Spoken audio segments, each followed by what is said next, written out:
The key sat heavy in my palm the way it always did after a long day. 53 years I had carried that key. Through 2 recessions, 1 layoff, the slow collapse of my first marriage, and the quiet rebuilding that came after, the house on Maplewood Drive was the one thing I had built that nobody could take from me. 3 bedrooms, a garage that leaned slightly to the left, a backyard maple that dropped leaves into the gutters every October without fail. I loved that house the way some men love their wives, steadily, without saying much about it. I was 64 years old, and I thought the hard part was behind me. I should have known better. My daughter called on a Tuesday in March, which I remember because I had just come in from raking and my boots were still muddy when I picked up the phone. She said her name the way she always did when she wanted something. "Dad, it's Natalie," as if I might have forgotten the sound of her voice in the 3 months since Christmas. She said she and her husband were having trouble. Not trouble like an argument, she clarified quickly. Real trouble. Kevin had lost his position at the logistics company, where he'd worked for 9 years. The severance was enough for maybe 2 months. Their apartment lease was up at the end of April. She asked if they could stay with me for a little while, just until Kevin found something new. 3 months, maybe 4. I stood there in the kitchen with mud on my boots, and I said yes. I said yes because she was my daughter. I said yes because her mother, God rest her, would have expected nothing less from me. I said yes because I was 64 and retired, and I had 3 bedrooms and 2 of them were empty, and what kind of man lets his daughter sleep in a shelter when he has a perfectly good house on Maplewood Drive? They moved in on the first Saturday of May. The first few weeks were fine. More than fine, actually. Natalie cooked dinner twice a week. Real dinners. Pot roast and pasta.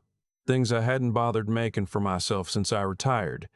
Kevin helped me fix the garage door that had been sticking since February. We watched baseball together on Friday nights, and he knew the game well enough to make conversation without being annoying about it. I thought, not for the first time in my life, that I'd worried for nothing. Then came the questions. It started small. Kevin asked one evening while we were cleaning up after dinner whether I had thought about downsizing. Just casually, the way you'd ask someone if they had thought about getting a new car. He said the market was good right now, that houses in my neighborhood were selling for a lot, that a man my age might be more comfortable in something smaller, easier to maintain. I told him I wasn't interested in selling. He nodded like I had said something he expected, and he didn't bring it up again that night. But he brought it up 2 weeks later, and then Natalie brought it up the week after that in a different way, softer, more like a suggestion than a sales pitch. She said she worried about me being in such a big house alone. She said the stairs were a concern. What if I fell? She said a nice condo near the senior center might be a better fit for where I was in life. I am 64 years old. I am not where they thought I was in life. I told her the same thing I told Kevin. I was not interested in selling. The temperature in the house changed after that. Not all at once. Slowly. The way a room gets cold when the heat has been off for a while. You don't notice it until your hands are stiff. Kevin started taking calls in the bedroom with the door closed. Natalie started going through the mail before I got to it. I noticed that once, and I didn't say anything because I told myself I was imagining things, that I was being a suspicious old man, that my children, my daughter and the man she had chosen, would not do what I was beginning to think they might be doing. The first concrete thing I noticed was the folder. I came downstairs early one morning, 6 a.m., still dark outside because I've never been a good sleeper. The kitchen light was on. Kevin was sitting at my kitchen table with a folder open in front of him. When he heard me on the stairs, he closed it quickly, not quickly enough. I saw my name on the tab. I saw the logo of my bank in the corner of one of the pages. He said he was just looking at some financial planning options, that he had a friend in wealth management who thought I might be underutilizing my assets. He said it like he was doing me a favor. I poured myself a cup of coffee and I sat down across from him and I asked him directly what was in the folder.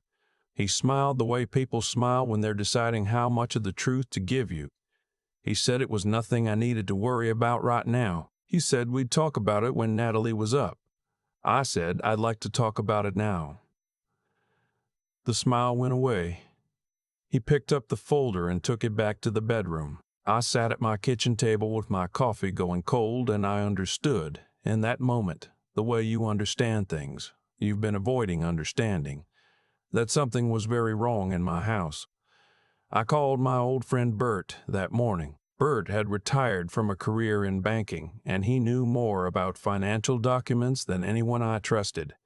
I described what I had seen: the bank logo, my name, the way Kevin had closed the folder. Bert was quiet for a moment, and then he told me to check my accounts. All of them. That day, I drove to the bank that afternoon while Kevin and Natalie were both out.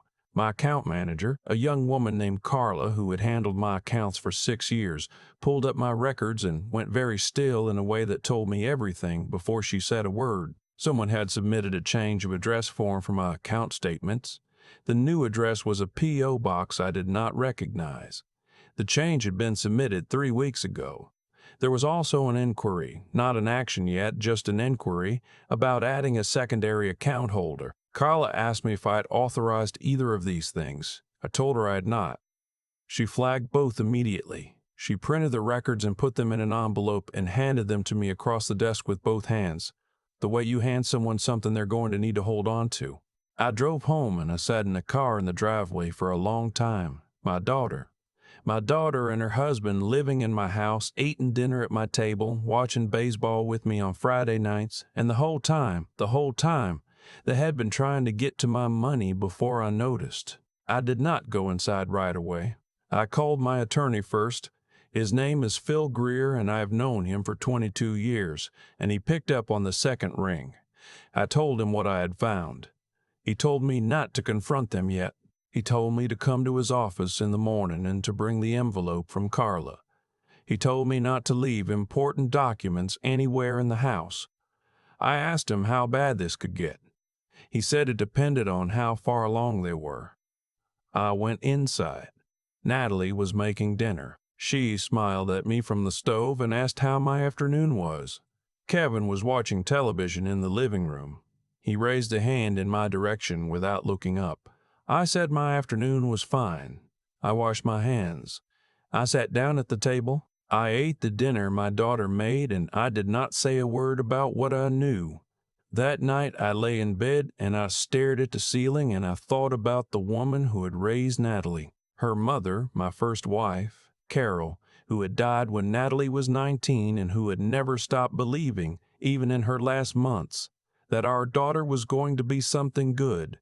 I thought about what Carol would have felt if she were in this house tonight. I thought about that for a long time, and then I stopped thinking about it because it was making me feel something I couldn't afford to feel right now. I went to Phil's office at 9 in the morning. He looked at everything Carla had printed, and he was quiet in the way that lawyers are quiet when they are thinking carefully. Then he told me 3 things.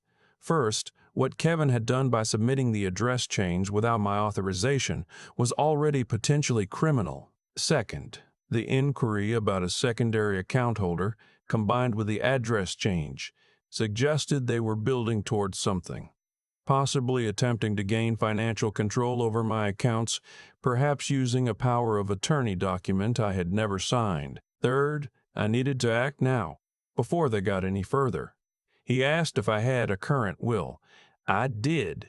I had written it 7 years ago after Carol died. Everything to Natalie, with a small portion to my brother Warren's kids. It was the will of a man who could not have imagined sitting across from his daughter at dinner while knowing what I now knew. Phil said we needed to rewrite it immediately. He said we also needed to secure my accounts, change all relevant passwords and pins, and document everything that had happened so far. We spent 2 hours in his office that morning. By the time I left, I had signed a new will that directed my estate to a trust managed by Phil and, upon my death, distributed to a list of charities Carol had loved and to Warren's children, with nothing to Natalie or Kevin. I also had a plan. Phil advised me not to tip them off. Not yet. He said to let them make another move, something we could document clearly. He said that would strengthen any legal action. I went home. I was patient. I've always been a patient man. It is one of the things Carol used to say about me, sometimes admiringly and sometimes with great frustration, depending on what she needed from me at the time. The move came 11 days later. I woke up that morning to find Natalie sitting at the kitchen table with a document in front of her. She looked up when I came in and she said, in a voice she was working to keep steady, that she and Kevin had been thinking about my future. She said that as I got older, it would be good to have some protections in place. She slid the document toward me. It was a power of attorney form, already filled out. Kevin's name in the designated agent line. She said it was just a precaution. She said a lot of people my age did this. She said it didn't mean anything would change. It was just so that if something happened to me, Kevin would be able to handle things efficiently. I picked up the document. I read it slowly, the way I always read documents, the habit of a man who worked for 31 years in municipal procurement and learned early that the details in fine print are the ones that cost you everything. It was not a limited power of attorney. It was general and durable. If I had signed it, Kevin would have had authority over every financial decision I could make. Bank accounts, property, investment accounts, everything. I set it down on the table. I looked at my daughter. She was watching me with an expression I had never seen on her face before, or maybe I had seen it and chosen not to name it.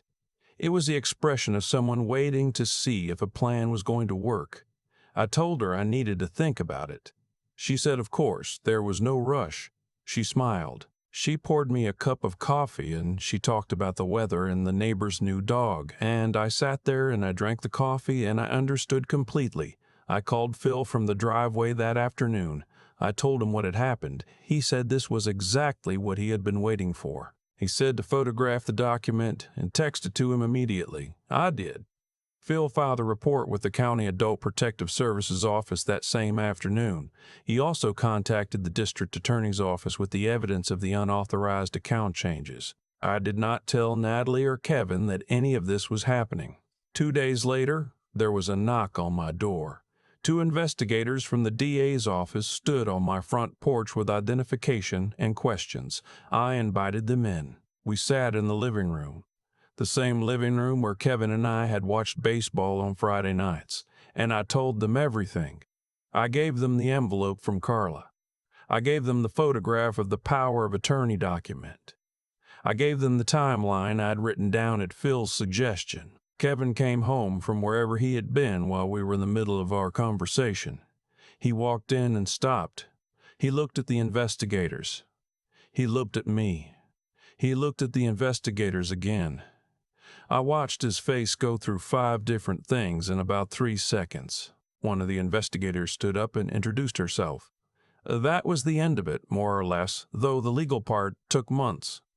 Kevin was charged with attempted financial exploitation of an elder, a Class D felony in our state which carries up to 5 years. Natalie was charged as a co-conspirator for presenting the power of attorney document she knew was part of a scheme. The unauthorized account changes had created a paper trail that Phil said was almost unusually clear. Kevin accepted the plea agreement, 18 months in a minimum security facility and 5 years of supervised probation. Natalie, because her direct actions were slightly less documented, received 3 years of probation and mandatory counseling. Her attorney argued that she'd been led by Kevin, that she was a victim of his influence in some ways. I don't know if that's true. I've thought about it more than I want to admit. What I know is that I sat in that courtroom and I watched my daughter receive her sentence, and she did not look at me once. Not when the judge spoke, not when her attorney put a hand on her arm, not when she turned to leave. I sat there in the 3rd row with Phil beside me and I watched my daughter walk out of a courtroom, and I felt something that I still don't have a clean word for. Not relief, not grief. Something that sits between the two and doesn't move. The investigators told me afterward that cases like mine were more common than people realized. That adult children targeting elderly parents financially was one of the fastest growing categories of financial crime in the country. That most people didn't catch it as early as I did. That most people didn't have a Bert or Phil or a Carla. I thought about that for a long time. Kevin and Natalie were required to vacate the house on Maplewood Drive within 30 days of sentencing. I stood in the doorway on the day they left, and I watched Kevin carry boxes to a rental van, and I didn't offer to help, and I didn't say anything, and he didn't say anything either. Natalie paused at the front walk. Just for a moment, I thought she might turn around. She didn't. The van pulled away. I went inside and I stood in my kitchen, and it was very quiet. My neighbor Howard came over that evening with a casserole. He was 71, and his wife had died 2 years ago, and we had developed, over the last year, the kind of friendship that older men develop when they've both been through enough to skip the small talk. He set the casserole on the counter, and he sat down at the kitchen table, and he didn't ask me how I was doing because he knew that question wasn't worth much. We ate the casserole, we drank coffee, we talked about the maple in the backyard, which was going to need trimming before fall. We talked about a road trip Howard was planning up through Vermont in the summer, and whether I wanted to come along. I said I'd think about it. He said that was good enough. After he left, I went through the house slowly, room by room, the way you do after something has changed. The guest room where Kevin and Natalie had slept. The bathroom where someone had left a half-empty bottle of shampoo. The kitchen table where I had sat across from my daughter and eaten her cooking and said nothing about what I knew. I stood in the backyard for a while. The maple was quiet. The evening was the kind of cool that April gets in the Midwest when it finally decides to be spring. Somewhere down the block, a dog was barking at something it would never catch. I've been asked, since all of this happened, whether I regret saying yes when Natalie called, whether I would do it differently. I think about that question more than people might expect. What I keep coming back to is this: I did not make a mistake by trusting my daughter. The mistake, if there was one, was hers and Kevin's. The thing I remind myself on the mornings when the house feels too quiet and the regret tries to come in through the windows is that I paid attention, that when it mattered, I caught it, that I was not the man they thought I was, slow, unaware, easy to move around a chessboard. I was 64 years old, and I had built something real, and I protected it. I changed the locks the week after they left, not because I thought they'd come back, but because a house should belong to the person who built it, and sometimes you need to remind yourself of that in concrete ways. Phil calls every few weeks to check in.